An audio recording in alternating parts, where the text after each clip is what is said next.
Welcome back to our channel, FJRAC Travel Vlog. Today, we will show you one of the most fun and surprisingly easy things you can do in Los Angeles. And that is to go celebrity house hunting. You just need a car, camera, and a little curiosity. Sure, you could book a celebrity tour bus. They run about $50 to $70 per person, and they'll take you on a preset route to see the stars' homes. But if you've got a car, a little time, and a sense of adventure, you can do it all for free and at your own pace. We will be visiting two primary neighborhoods for our celebrity house tour. They include Beverly Hills and the Holmby Hills, both in West Los Angeles. So, let's go. We start in Holmby Hills at the world-famous Playboy Mansion. Originally built in 1927, this Gothic Tudor mansion became iconic when Hugh Hefner bought it in 1971. Known for its wild parties and celebrity guests, it was one of LA's most talked-about homes.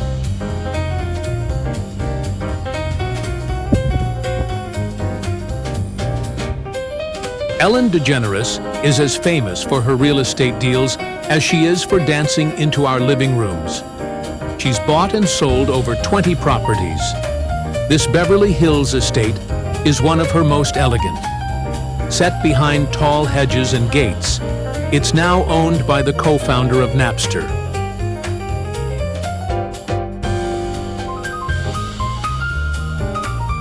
Here is the home of Charlie Chaplin, one of the founding fathers of film.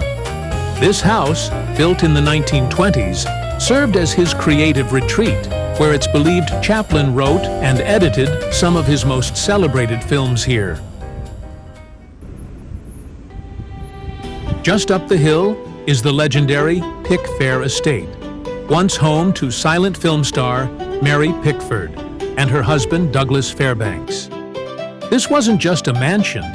It was a social hub for royalty, politicians, and movie stars in the 1920s. They called it the White House of Hollywood. The original house was sadly torn down, but the legacy remains. We go back down the hill and head to the home of Gene Kelly, the legendary dancer and actor best known for Singin' in the Rain. He lived here during the golden age of MGM musicals. Unlike many stars, Kelly's home was modest by today's standards, but still full of charm and class. Few actors are as beloved as Jimmy Stewart, and his Beverly Hills home reflects his personality. Gracious, warm, and low-key. Jimmy Stewart purchased the home in 1946, a few years before It's a Wonderful Life was made. He lived here with his wife Gloria Hattrick McLean for nearly 50 years until his death in 1997. On Roxbury Drive, you'll find the home of Lucille Ball and Desi Arnaz. Purchased in the 1950s, this beautiful traditional-style estate became their longtime residence, even after their divorce. Lucy loved her home and frequently entertained here. She lived here until her death in 1989. Just next door is the home of comedian and radio TV star Jack Benny. Jack lived there for many decades. He and Lucille Ball were close friends, often walking between their homes or playfully teasing each other in interviews. Drive slowly on Roxbury. It's a quiet street with decades of star power behind every hedge.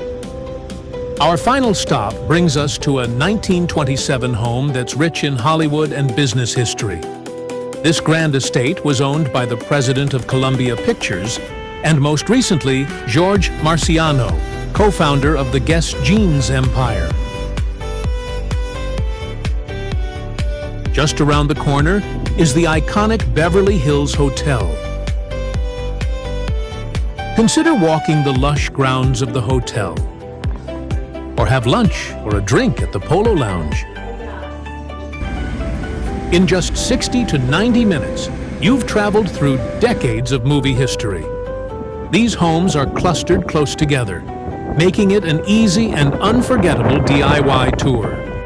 Whether you're a film buff, a curious traveler, or just looking for something different to do in LA, this tour gives you a personal glimpse into the world behind the silver screen.